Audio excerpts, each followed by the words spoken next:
Que a graça e a paz esteja com todos.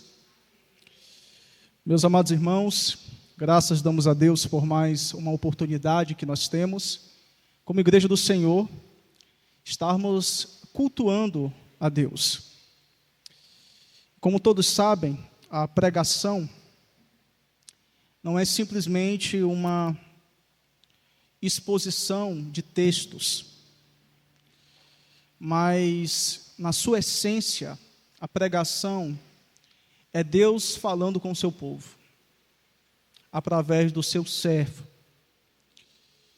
E por isso, irmãos, a minha oração é que o Santo Espírito de Deus me ajude nessa tarefa tão sublime que é pregar as Escrituras. Por isso, eu convido a todos nesta noite a abrirem as suas Bíblias em Gênesis capítulo 11, texto já lido nesta noite. Gênesis capítulo 11, versículos de 1 a 9, será o texto que nós estaremos meditando nesta noite. O texto está na projeção. Eu queria convidar todos a lerem comigo, todos juntos, em uma só voz. 1, 2, 3. Ora, em toda a terra havia apenas uma linguagem e uma só maneira de falar. Sucedeu que, partindo eles do Oriente, deram com uma planície na terra de Siná e habitaram ali. E disseram uns aos outros: vinde, façamos tijolos e queimemo-los bem. Os tijolos servirão-lhes de pedra e o betume de argamassa. Disseram: vinde, edifiquemos para nós uma cidade e uma torre cujo topo chegue até os céus e tornemos célebre o nosso nome, para que não sejamos espalhados por toda a terra. Então desceu o Senhor para ver a cidade e a torre que os filhos dos homens edificavam. E o Senhor disse: eis que o povo é um, e todos têm a mesma linguagem. Agora não haverá restrição para fazer tudo o que intentam fazer.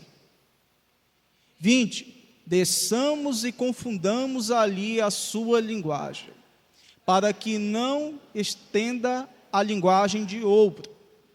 Destarte, o Senhor o dispersou dali pela superfície da terra e cessaram de edificar a cidade.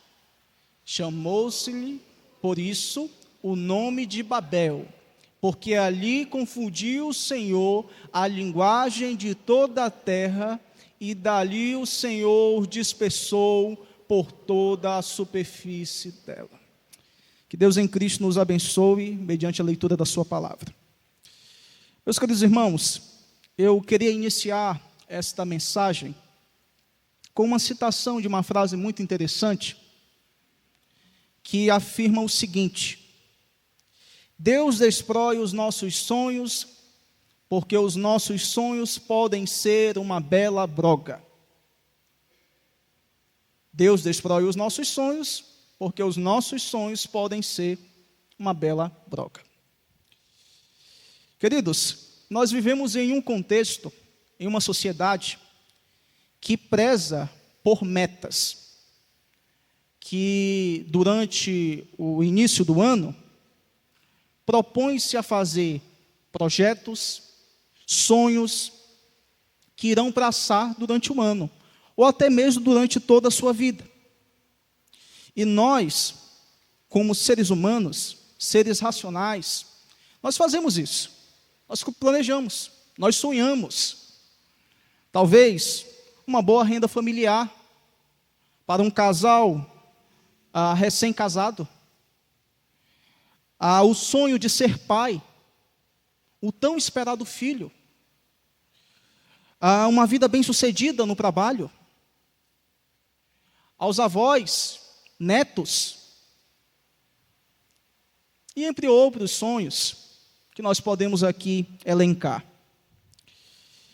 Mas muitas vezes, irmãos, os nossos sonhos, os nossos projetos, as nossas metas são destituídos da glória de Deus. Muitas vezes nós planejamos e não levamos Deus em conta. Nós não oramos a respeito dessas coisas, nós achamos que somos os donos da nossa vida e agimos de acordo, se vai dar certo, deu. O importante é fazer. E muitas vezes Deus nos ensina quebrando, destruindo os nossos sonhos, os nossos projetos. Por quê?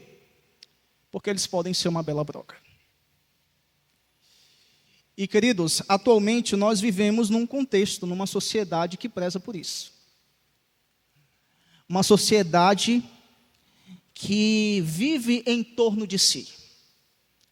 Nossa sociedade pode ser definida em alguns adjetivos: consumista, egoísta, amante de si mesma, e entre outros.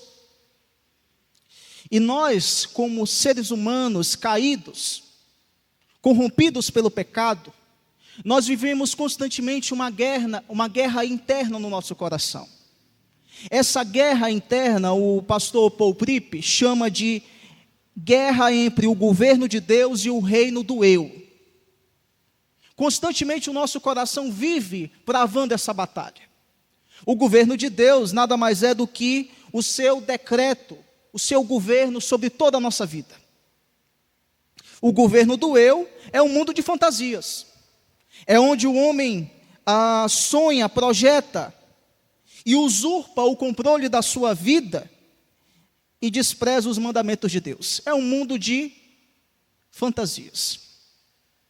É uma briga interna que há no nosso coração. E constantemente, quando nós vivemos neste mundo, nós somos influenciados e até mesmo tentados a definir Deus de acordo com aquilo que nós desejamos. E queridos, o Deus das Escrituras muitas vezes é apresentado nas Escrituras Sagradas como aquele que não é frustrado por eventos trágicos, por ações perversas que acontecem na história. Você fica se perguntando como é que pode haver um Deus em um mundo hostil, em um mundo impuro, em um mundo em que o certo é o errado, em que o que é exaltado é uma vida insensata, uma vida voltada nos prazeres. Como é que pode haver segurança? Como é que nós podemos viver em um mundo que o que nós vemos só é caos, só é maldade? Talvez, quando você teve acesso a essa narrativa, você pensou: será que nesse texto há um aspecto de graça? Será que nesse texto nós podemos ver a graça de Deus? Queridos, o texto que nós acabamos de ler, ele apresenta uma sociedade pós-queda que resgata um sentimento humano de orgulho e de independência de Deus, por concentrarem o seu poder às nações, demonstradas em uma construção de uma grande cidade e uma torre. E às vezes nós temos uma ideia muito supérflua a respeito dessa narrativa. A gente acha que nações que estão ali reunidas, sem nenhum propósito, que em um determinado momento olham um para o outro: olha, nós precisamos fazer uma cidade, e pronto, vamos construir uma torre que chegue até os céus. E nós passamos despercebidos. Mas o que essa narrativa tem a nos ensinar como povo de Deus? O que uma história como essa, ela tem a mostrar sobre esse Deus que nós servimos? O ponto de vista do narrador, Moisés aqui, é mostrar que o Senhor frustra as nações orgulhosas ao estabelecerem o seu próprio governo, destituído de um mandato cultural de Deus. Deus tem os seus mandamentos, Deus tem a sua lei. Deus exerce a sua autoridade sobre toda a terra. E quando nações se levantam contra o seu governo, ele exerce o seu perfeito juízo. Ele frustra os planos e os projetos das nações.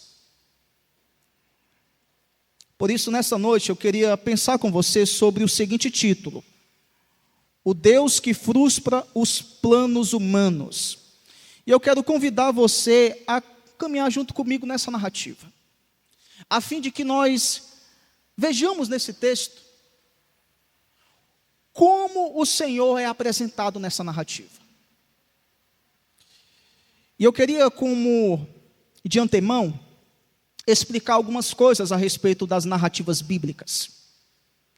Irmãos, é uma tendência muito comum da nossa época, e principalmente nós que somos cristãos contemporâneos, ler uma narrativa bíblica e querer aplicar a partir dos personagens.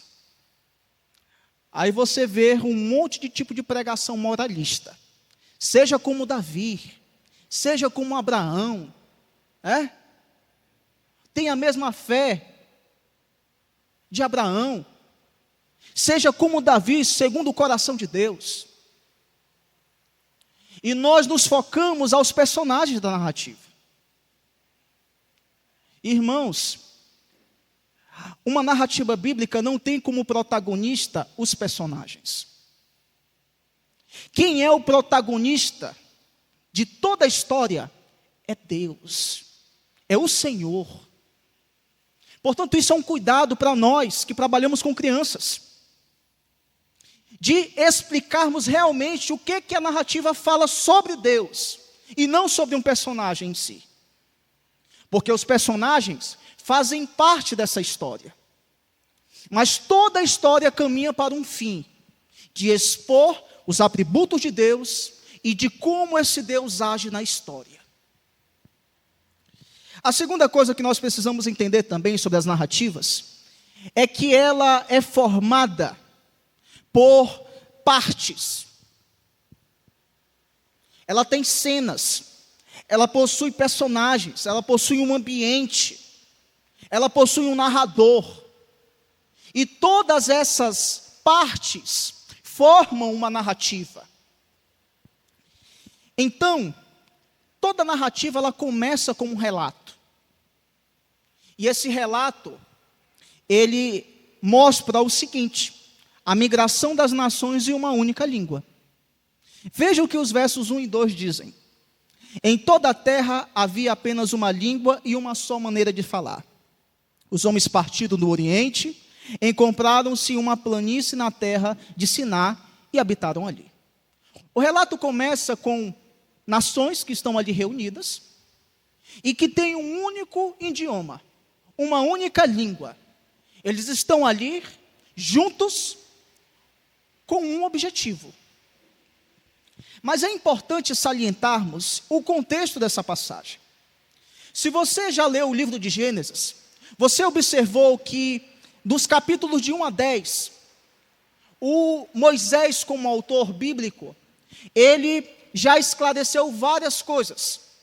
Ele já falou sobre a criação do universo, criação do homem, a queda do homem, o dilúvio, as genealogias. Todas essas narrativas, elas mostram o desenvolvimento histórico da nação de Israel. Elas contam a pré-história de Israel.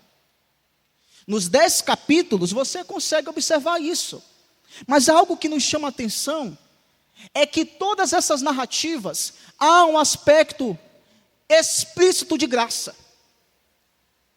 Deus cria o universo e vê que tudo era bom. Deus cria o homem à sua imagem e semelhança. Gênesis capítulo 3 nos fala a respeito da queda. Mas não fica apenas com as maldições lançadas sobre Adão. Mostra Deus prometendo alguém que iria reverter essa situação. Gênesis 3,15. Quando Caim mata Abel, Deus substitui Abel por Sete. Mesmo tendo um aspecto de ira, de justiça no dilúvio, Deus salva uma família chamada Noé, a família de Noé. Mas você olha para essa narrativa e você não vê aparentemente graça aqui. Você parece que só vê a ira de Deus sobre nações injustas.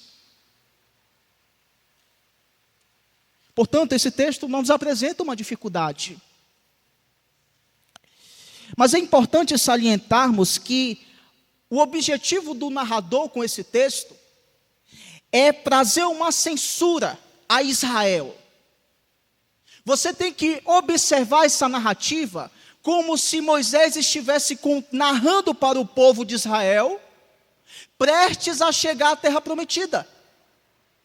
E o que o narrador tem como objetivo? Censurar ao povo de Israel de que quando as nações se esquecem de Deus, Deus derrama o seu juízo. E que o seu plano redentivo jamais será frustrado. Aliás, é Ele quem frustra os planos humanos. Enquanto nações se reúnem com esse propósito, Deus está olhando lá do céu os filhos dos homens e vendo o que eles fazem. Portanto, Gênesis 11, de 1 a 9, nos mostra o relato, o fim da pré-história de Israel. E nós vemos no capítulo 10, se você observar, que essas nações que estão reunidas, elas fazem parte da posteridade dos filhos de Noé. Possivelmente, nações oriundas do príncipe Nimrod, poderoso caçador do Senhor. Então, o capítulo 10, ele não explica o motivo das dispersões das nações. Mas o capítulo 11 irá nos explicar essa razão.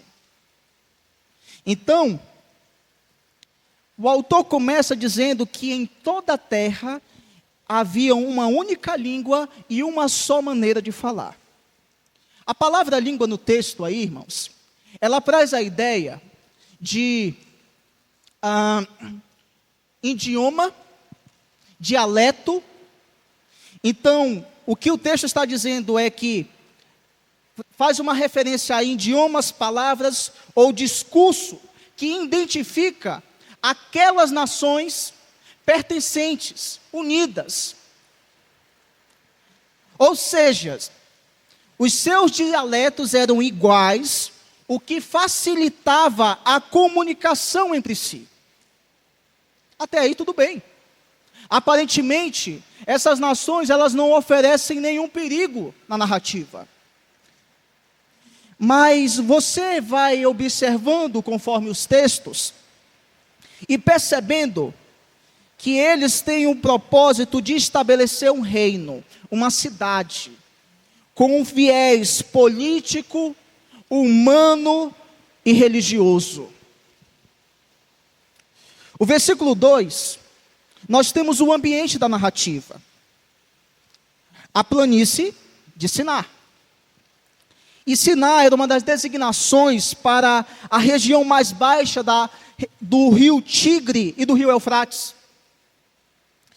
E alguns estudiosos, eles identificam como a antiga Suméria. Essa planície de Sinar, ou Sinear, em algumas versões, faz uma referência a esse local. Então eles decidem ali se reunirem, porque eles têm uma única língua, um único idioma, e eles têm um único plano. Então é esse o relato que o narrador nos apresenta. Mas a pergunta que nós fazemos: qual é o discurso da humanidade? nós vemos que o discurso da humanidade é um discurso ambicioso. Veja os versículos. E disseram uns aos outros: venham, vamos fazer tijolos e queimá-los bem. Os tijolos lhes servirão de pedra e o betume de argamassa. Disseram: vamos construir uma cidade e uma torre cujo topo chega até os céus, e tornemos célebre o nosso nome, para que não sejamos espalhados sobre toda a terra. Então, as ações das nações, elas são apresentadas através de um discurso de cooperatividade, de união. Essas nações estão ali unidas com um objetivo. Você já deve ter ouvido aquele lema: a união faz a força, não é isso? Quanto mais gente trabalhando, melhor. Não é isso? Então, essas nações estão ali, unidas e desenvolvendo a sua própria tecnologia de construção. Diz o texto: vamos fazer tijolos, vamos queimá-los. Os tijolos lhes servirão de pedra e o betume de argamassa. E aqui nós nos deparamos com uma dificuldade da própria Palestina. Por quê? Porque as pedras na Palestina, elas eram usadas para a fundação de construções importantíssimas. Enquanto os tijolos secados no sol eram empregados na estrutura acima do alicerce. Na Palestina também havia um problema de não ter pedras. Veja o que essas nações estão fazendo. Elas estão fazendo os seus próprios tijolos. A sua própria tecnologia de construção. Todos estão ali.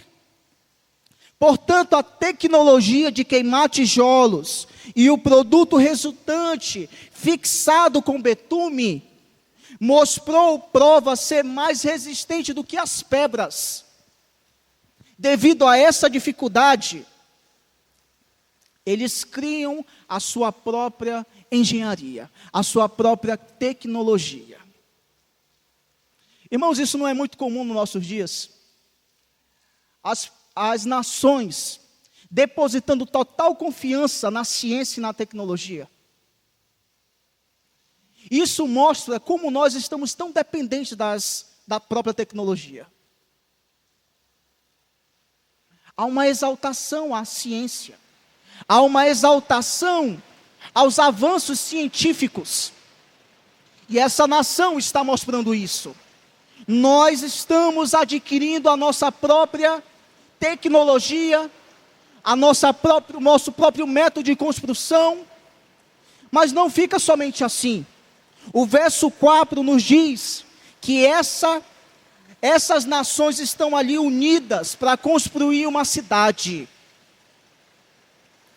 Quanto mais facilidade era para o trabalho, as pessoas unidas, melhor a execução de um projeto. Então diz que eles começam a fazer um convite. Venham, vamos construir uma grande cidade.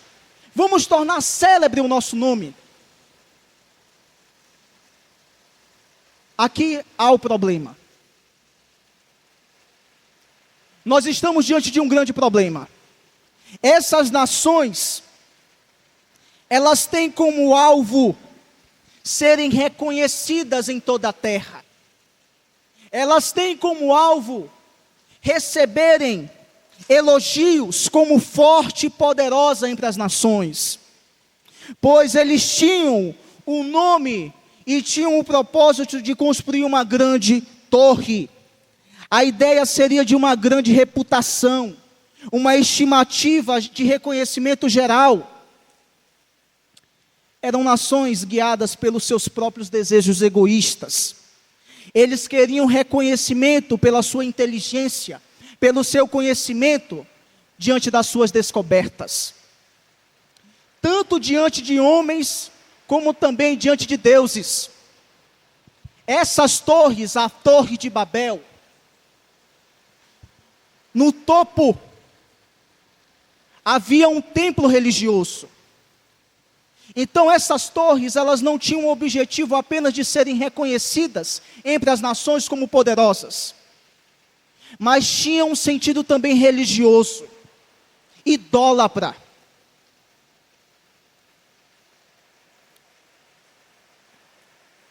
Em outras palavras, nós percebemos que o propósito ambicioso e egoísta era destituído da ordem que Deus havia dado.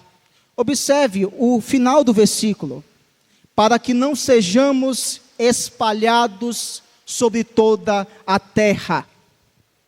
A ideia de espalhar, irmãos, tem o sentido de afastar-se dos outros, ser movido para longe. Você lembra do mandato cultural que Deus havia dado ao homem? Sejam fecundos, multipliquem-se, espalhem-se. Isso é reafirmado depois do dilúvio.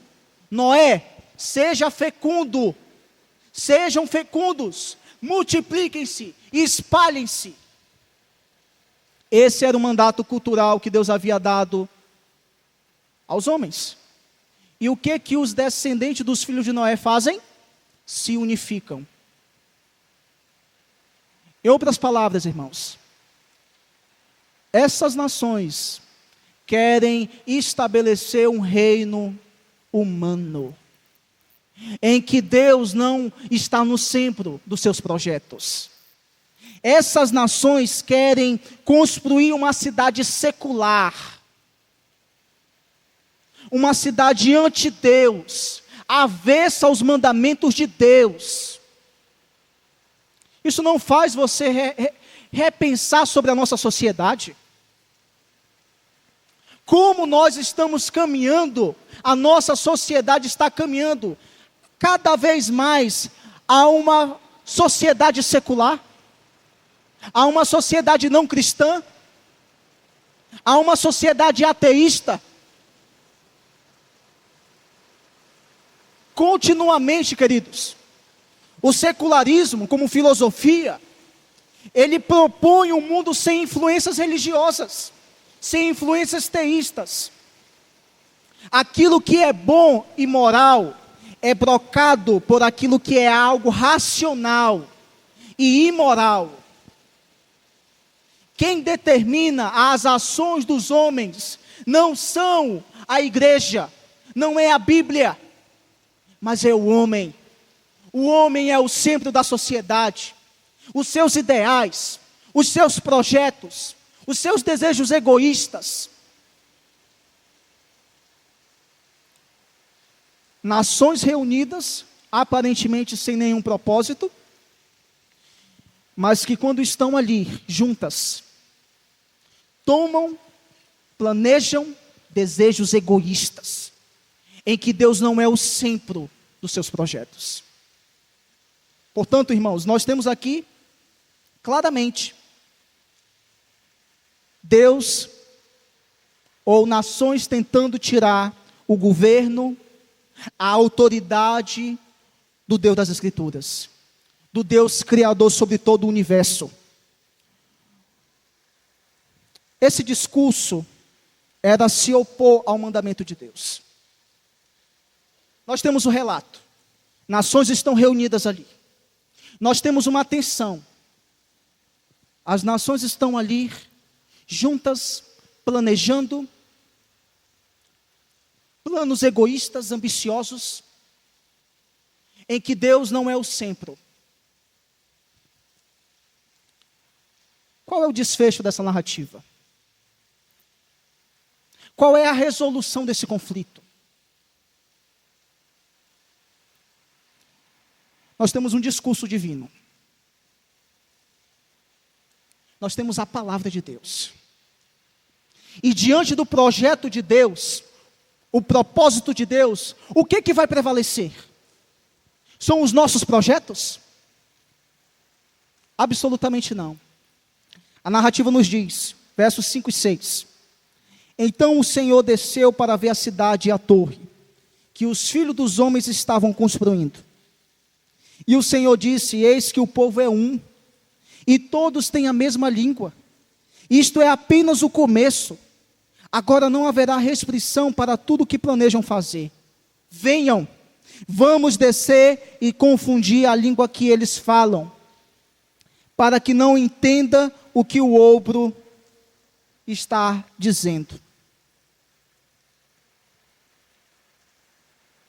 A narrativa prossegue então, queridos, para o momento do desfecho, a resolução do conflito. Como é que o problema vai ser solucionado?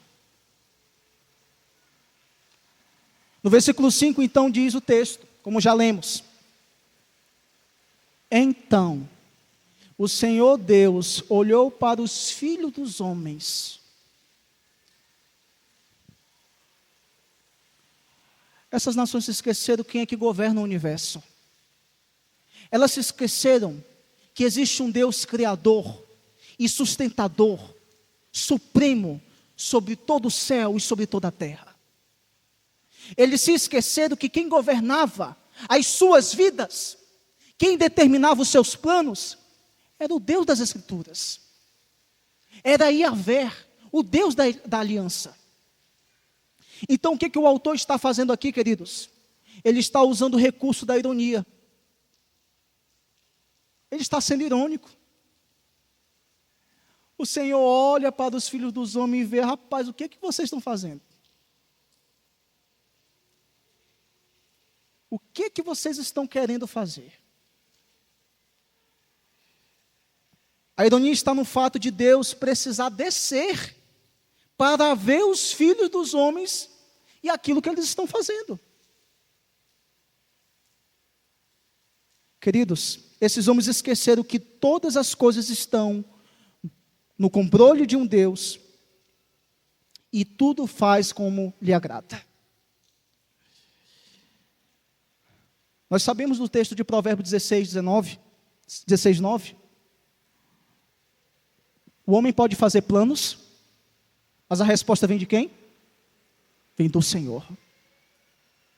A resposta virá do Senhor. O narrador, então, ele coloca esse recurso literário da ironia para contrastar. Existe um discurso humano, venha, vamos construir tijolos, vamos construir uma grande torre, vamos tornar célebre o nosso nome. Deus olha para os filhos dos homens, vamos confundir essas nações. Assim, podemos então, queridos, entender que Deus aqui desce e confunde as línguas para o propósito, para que cada um não entenda a sua fala. Então, versículos de 8 a 9 terminam com uma conclusão. Veja o que o verso 8 e 9 nos diz. Assim o Senhor dispersou dali pela superfície da terra, e pararam de edificar a cidade. Por isso a cidade foi chamada de Babel, porque ali o Senhor confundiu toda a terra, e dali o Senhor dispersou por toda a superfície dela. Nós vimos todo o projeto da narrativa. Nos últimos versículos, vemos o resultado dessa narrativa. A frustração do projeto humano. O Senhor dispersa todas essas nações e eles param de construir a sua cidade. A cidade dos homens, construída sobre bases humanistas. A palavra Babel, queridos, ela significa, em outras palavras, confusão. Enquanto elas queriam seu reconhecimento entre as nações, elas queriam ser celebradas entre as nações como poderosas, elas ficaram conhecidas em toda a história da Bíblia como confusão, como Babel. Essa mesma raiz da palavra Babel, ela também pertence à palavra Babilônia, que aqui faz uma referência também a uma cidade que tinha como alvo ser forte e reconhecida entre as nações. Nós sabemos um pouco da história de Nabucodonosor, o rei da Babilônia. E vemos ali a graça de Deus, a providência de Deus na vida de Daniel. E Deus sendo reconhecido através de nações ímpias como o único Deus e como o único Senhor. Queridos, o convite ambicioso de tornar célebre o nome resultou em um justo juízo de Deus, em espalhar e confundir e restaurar o reino de Deus. Mesmo diante do caos, mesmo diante de toda essa realidade, aparentemente uma sociedade que Deus não tem uma ação, Deus olha para os filhos dos homens, Deus confunde essas nações, e essas nações, ou a cidade, fica conhecida como Babel, confusão. Mas se você olhar o capítulo 12 de Gênesis, o projeto de Deus não foi falhado. O plano redentivo de Deus. O que é que nós temos no capítulo 12? Deus fazendo uma aliança com Abraão.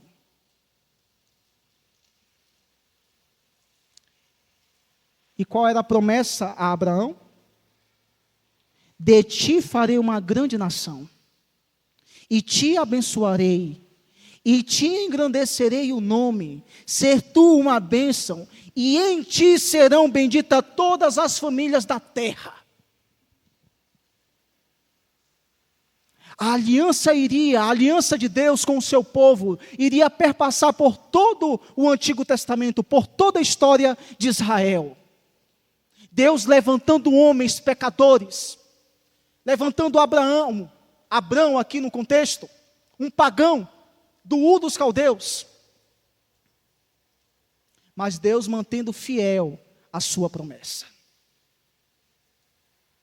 Nós vemos claramente, queridos, a fidelidade de Deus. Por isso, uma narrativa tão pequena, mas que apresenta alguns objetivos do narrador ao contar esses acontecimentos. Como já falado, lembre-se, Israel está ouvindo essa história, prestes a entrar na terra prometida. Assim sendo, Israel iria estar ouvindo essas histórias, e quando chegasse em Canaã, ela iria encontrar uma sociedade como Babel. Ela teria que confrontar ideias, valores, cosmovisões de nações pagãs. E elas deveriam espelhar o Deus que libertou da escravidão do Egito.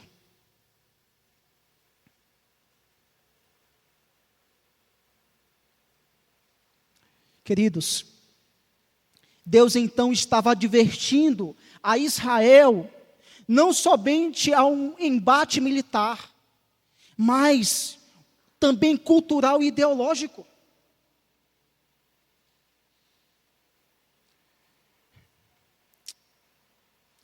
Segundo, Israel precisaria confiar de todo o coração em um Deus soberano, que governa toda a história, e tem poder para destruir cidades seculares e restaurá-los para a terra prometida.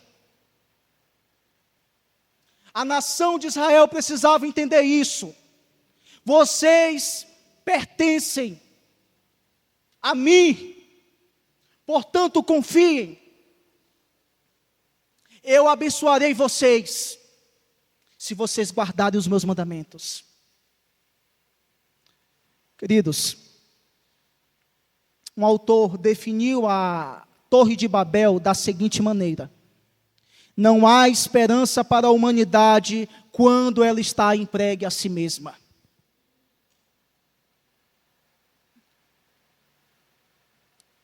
Portanto, o objetivo de Moisés aqui com essa narrativa é trazer uma censura sobre nações que levantam os seus ídolos, que exaltam o seu próprio pensar, a sua própria razão, em detrimento a ouvir a voz do Senhor, os mandamentos do Senhor. Provérbios 1:7, o temor do Senhor é o princípio da sabedoria. Mas o que é que os insensatos fazem? Eles desprezam a sabedoria e o ensino. Continuamente, as Escrituras Sagradas nos exortam, irmãos, a não confiar no nosso próprio entendimento, a não confiar na nossa própria natureza, no nosso coração, porque continuamente o nosso coração está em guerra contra o governo de Deus. Continuamente nós travamos uma batalha entre o governo do eu e o governo de Deus. Continuamente eu e você somos tentados a fazer as nossas próprias vontades, sem levar Deus em conta.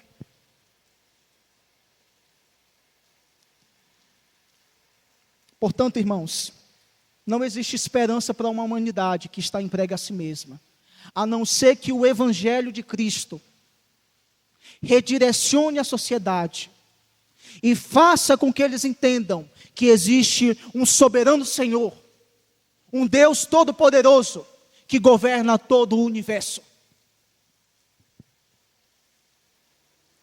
Portanto, nós podemos extrair aqui algumas aplicações. A primeira aplicação, irmãos, é que as nações de Babel, elas não estão distantes de nós, no sentido de estabelecer um governo sobre bases humanas. O que nós vemos hoje na nossa sociedade é apenas uma reprodução do que aconteceu com Babel. Você conversa hoje com pessoas, elas não têm nenhum tipo de interesse de ouvir da palavra de Deus, de vir à igreja. Antigamente, quando você evangelizava uma pessoa descrente, ela se dizia como católico. Hoje isso não acontece mais. A taxa de jovens que entram nas universidades e durante o percurso do curso apostatam da fé, porque são influenciadas por ideologias humanas, fundamentadas no seu próprio entendimento, na sua própria cosmovisão. Nós vivemos, queridos, a igreja local, a igreja de Cristo, vive uma luta cultural. Valores estão sendo mudados. Princípios de família, de casamento estão sendo mudados por manifestações pecaminosas. Isso afeta diretamente a família, isso afeta áreas da sociedade, e se nós não tomarmos cuidados, e sabermos que nós estamos numa batalha cultural, prezando pelos princípios do reino de Deus, nós seremos levados por essas ideologias. Portanto, é importante que você, na sua casa, na sua rua, no seu local de trabalho, defenda a sua fé. Porque esse era o objetivo de Moisés com Israel. E qual o instrumento que Deus nos dará? A sua palavra, que continuará infalível, que não irá precisar passar por atualizações, mas que será eficaz para transformar vidas, para repreender os insubmissos e redirecionar os corações ao soberano Senhor. Nessa luta, queridos, a igreja do Senhor Jesus Cristo não está desarmada. Nós temos uma arma poderosa chamada Bíblia Sagrada. E ela será o nosso instrumento de defesa a favor do Evangelho. A segunda aplicação que nós podemos extrair desse texto, queridos, é que o Deus que nós servimos é um Deus soberano por toda a terra. Mesmo que os homens tentam se opor aos seus mandamentos, Deus continuará estabelecendo, como já estabeleceu, o seu governo, o seu reino e autoridade. A igreja pode confiar nisso, pois governos humanos maus não podem tirar, queridos, a segurança que nós temos em Cristo. Mateus 16, 18: sobre esta pedra edificarei a minha igreja, e as portas do inferno não prevalecerão contra ela. Nós temos uma segurança. O Evangelho irá atingir lugares continuamente. A igreja do Senhor está guardada em Deus. Toda a narrativa do Antigo Testamento, ela deve apontar para Cristo. Como um autor já falou, se nós não pregarmos Cristo a partir da narrativa do Antigo Testamento, nós não pregamos essa narrativa. E aqui, queridos, eu queria finalizar com uma aplicação, olhando para Cristo. Em Cristo, na consumação de todos os séculos, os governos, as torres humanas serão derrubadas para todo sempre. O Senhor irá destronar os reinos humanos que afrontam os seus planos redentores neste mundo. E isso nos dá uma esperança.